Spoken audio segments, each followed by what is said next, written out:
doses to be delivered. Can you close it? I don't know if I closed it. Luz Moreno, you're not muted. Sorry, can you repeat that, Kim? Yeah, of course. I'm sorry, I was just going to go mute somebody. The release says that the health department anticipates receiving 900 doses this week. And so sorry, children just walking in. Hey. It says, will this be the average allocation to Hays County, or how many doses does the department expect to receive in the future? So we have no idea what we're getting. The computer says that we're getting approximately just under 2,000 vaccines, but we don't know what we're actually getting. Anything can happen between now and an actual delivery, and we don't know if and when we'll get more.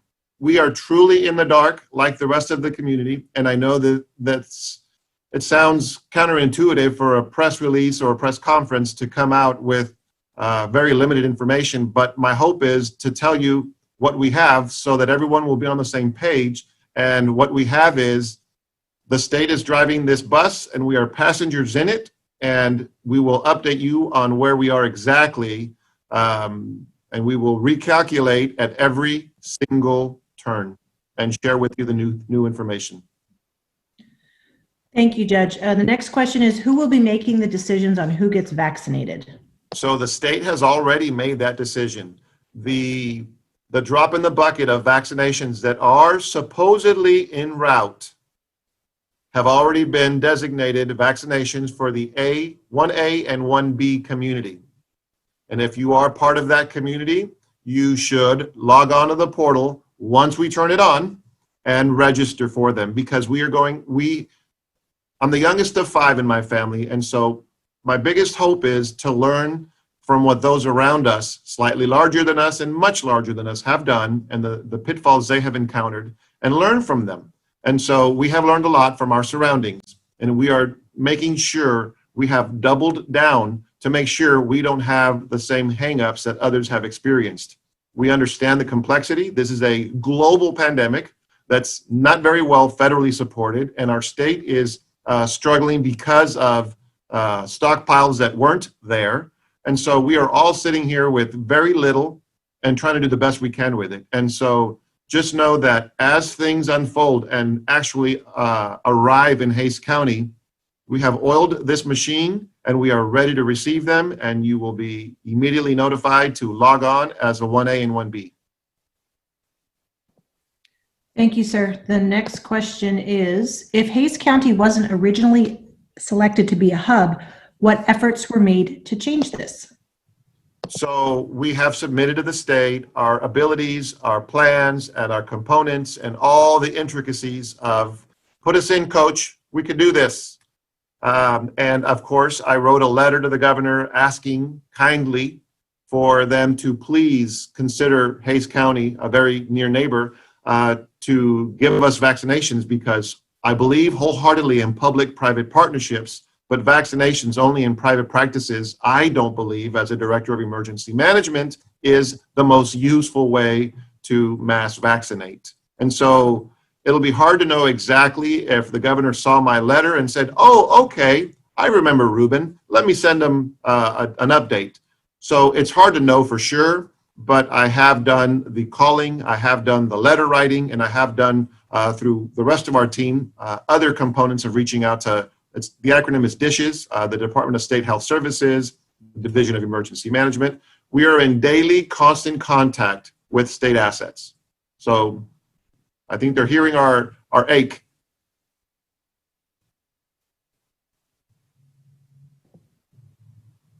All right. Can you hear me? Judge, Yes. nod your head if you can hear me. Okay. I think my internet occasionally doesn't like to work. When can we expect the registration portal to be ready? I think you've already addressed this, but I guess I've addressed it, but I will recap it in case someone wants a soundbite. I want to be useful to you guys. I really appreciate everyone that's on here, and I want to give you everything you need so that you can properly report what your audience is looking for. And I genuinely want to say at this moment, I'll take this chance to say thank you to everyone that's on this call, because you're interested in what we're doing, and we are grateful that you are helping us to disseminate the information to your audience. So I will repeat myself. I will keep answering the same question in every way I can that is most useful, because you need to get what you need to get it to your audience. So your question was, who's going to get can you repeat the question? Yes, sir. That question was, when do we expect the portal to be ready, to be open to register? So the portal will open when we know we have vaccines in our possession. And I will tell you, I am not worried about us having the portal open the moment we know we actually have vaccines in hand, because having them here is key. We can see them on a computer screen. We can say they're in that truck down the street on I-35. It doesn't matter. I can't bring our community's hopes up until they are in my possession. Unless and until they are in our possession, we will not turn on the registration portal. And I will promise you this, like a Black Friday special, we will open the portal, and within 48 hours, we will have filled every spot for the 1A, 1B. And it will take no time for us to get those vaccines in our community's arms that fit that criteria, and we will do it effectively. Promise. Thanks. So this is more of a, I guess, a statement. I'm not sure what I'm trying to get at here. But one of the things I've heard repeatedly from our health department and from the judge and from emergency operations, from the state, from Austin Public Health, is this situation requires quite a bit of patience for us and for the public. And so I hope that we can just sort of emphasize that as we're moving forward, that while we don't have all the answers at this moment, we are working together. The judge is working very hard. He's got a lot of folks backing him up, trying to make things happen. So I think we're hoping that everyone will understand. It isn't a perfect system, but we're asking for your patience as we muddle through this together. That is such a good statement, Kim, and you're right. And I really do encourage us as a community, and we're all part of this community one way or another. Let's find those pieces that unite us. We are all either residents of San Marcos. We are all residents of Hays County. We're all residents of Central Texas. We are all Texans. I don't care where you slice this. We're all in this together. And let's realize and remember and reassure one another that it's no use, it's of no value to attack one another. Believe me, if I could make vaccines, I will. But I can't. And we're at the mercy of the federal government and what they're putting out through the organizations making the vaccines. And the state is doing their very best to dispense them, and they have a lot of fires to put out. It's just reality. And so I really do appreciate that, Kim. It's very important that we remain kind to one another. Let's treat each other the way we would like to be treated. I know that there are school board members and city council members that are very frustrated. I'm sure they're getting lots of calls, but just know this. We're all one people, and we're all going to give everyone the vaccine that wants it in a timely manner, in an intelligent rollout that is guided by the state's direction.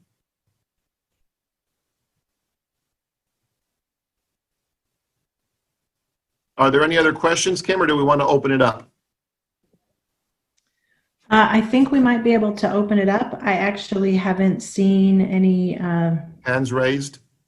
hands raised. Yeah. So, and Mike, the I only see chat, Mike the here. only Does- chat I see is somebody Kim, wanted before we permission. before we go on, I see Mike here, and I wanted to ask Mike, is there something that you find of value worthy of repeating or stating, Mike? Mike is our emergency management, emergency services director for Hays County. Afternoon, Judge. I think you said it quite well. The patients, when we had the vaccine, we're going to be telling the nation. More importantly, we'll take care not just of our residents here in Hays County, but our contiguous counties too. So we will follow this hub program just as it was meant to be, and that is to be the focal point for everybody who's touching our county and take care of every resident that comes inside this county. We'll get them a vaccine. Just be patient with us. As we start small, we'll grow large. Thank you, Mike. That's a great optimistic message, and that's how we got to be. We're not going to get a bunch of vaccines and put them in a box or put them in the sand. We're going to put them in your arm if you want them and if you fit the criteria, because we got to go layered 1A, 1B, as you all know, and move on through it. So, as Mike has said before, this isn't a titanic situation, and we're grateful that we have an opportunity to roll this out intelligently. And those that don't need it right away should ideally allow us to get the most help to the people that most need it, the people that can't stay home, etc. Pre-existing conditions, the description of 1A, 1B. Judge, there's a question here from Sahar. She is with the Haze Free Press. She said, what is the difference between vaccinating through the county versus private practices? That's a very good question. Thank you for asking it. So what happened in the very beginning was I had an opportunity to push the state again for mass testing. And I was so grateful that the Division of Emergency Management helped us. And with our National Guard, we had mass testing. And even to this day, it is massively available. And I'm just so grateful to the state for that. That's why I won't get negative about it, because it's of no value. They're doing what they can, and I believe it. And so if we would have taken that testing and left it only in private hands, there's no way we could have tested as many people as we tested. So it's identical in the vaccination effort. We have seen a list of Hays County private practices receive vaccinations that we have no control over. We're grateful that they have them. We're grateful that they're helping us take care of all the 1As and 1Bs. They are doing what they're supposed to be doing. But at the same time, we have no idea the volume and the capacity, the breadth and scope. And so what I would like to say is include in the public-private partnerships, include the county, we're charged with public health, so that we could dial up vaccinations in mass like we did testing. And so there's a stronger level of awareness of the whole county versus small practices and small pockets. So I feel that's the difference. Okay, we have two reporters who are online. I'm going to go to Rianne first. I believe she has two, and then Warren from Community Impact, he will be next. So let's start with Rianne. Hi there. Thank you to both of you for organizing this. Judge, I just had a quick question for you about last week's Facebook Live. I just wanted to clarify something. I know that you and a couple other people mentioned that we had 300 doses, or we have 300 doses. Is that something that we actually physically have? Is that just an allocation, or what's up with that 300 number? Great question. So I was told that we received 300 vaccines that, of course, evaporated on a hot concrete like a drop of water. And so what we did with those, I'm sure, is exactly what the state is telling us to do, 1A, 1B. And so, like, I hope we could continue to get more vaccinations. The number we received has just been absorbed into that space. And my other question was about the plans that you all have been talking about. Is there any intention to share that with the media, with us, maybe ahead of getting actually enough vaccines to implement those plans? So we have a few roadmaps, and that's why I continue to press on the public-private partnership. We have a few roadmaps, a few tools in the kit with which to dispense depending on the number of vaccines that are allotted to us. We have a tested, it's called a tabletop exercise, and then you go out and actually produce the event, put the cones out and drive through it. We've done these things already, so we have the capacity to work through a clinic. If we get a tiny little 0.1% of vaccines that we have in reference to our population, we can run that through a clinic with not a finger to lift for a cone or a parking spot designation, all the way up to a performing arts center where we could have a mass vaccination effort. We can create a drive-through. We have, it's kind of like a menu.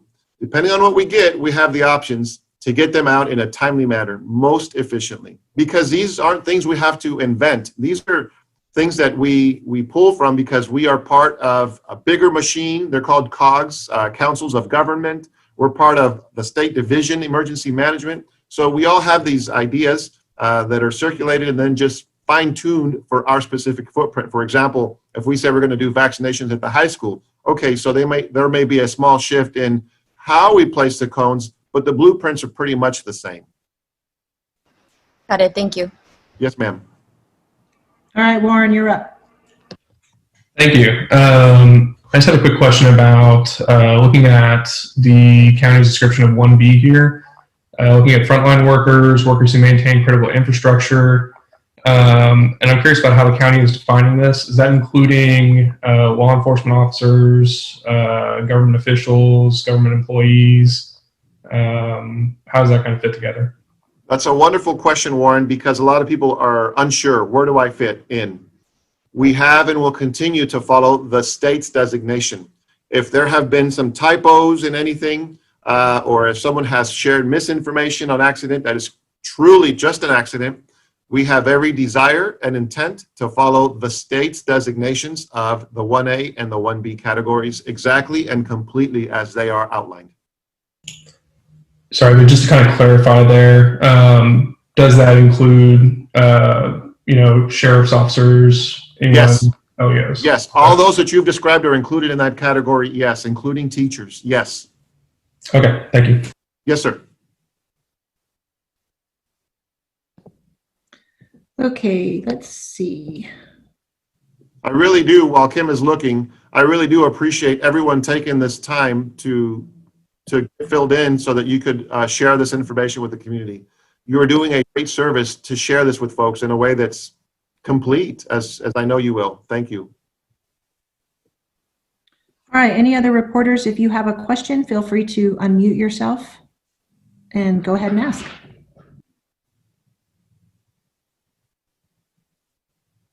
There we are.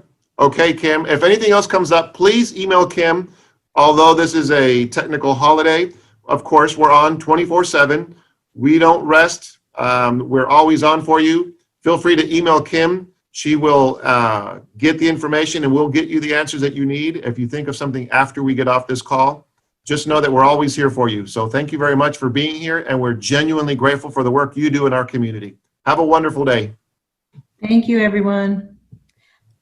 Kim, I do have a question. Okay. Am I going to have access to this? I was trying to record it, but it wasn't letting Yeah, me. I recorded it, so I'll make sure everyone gets a copy. Alrighty. Thank you so much. Yes, ma'am. Thanks, Kim. Thanks, Judge. Thank you.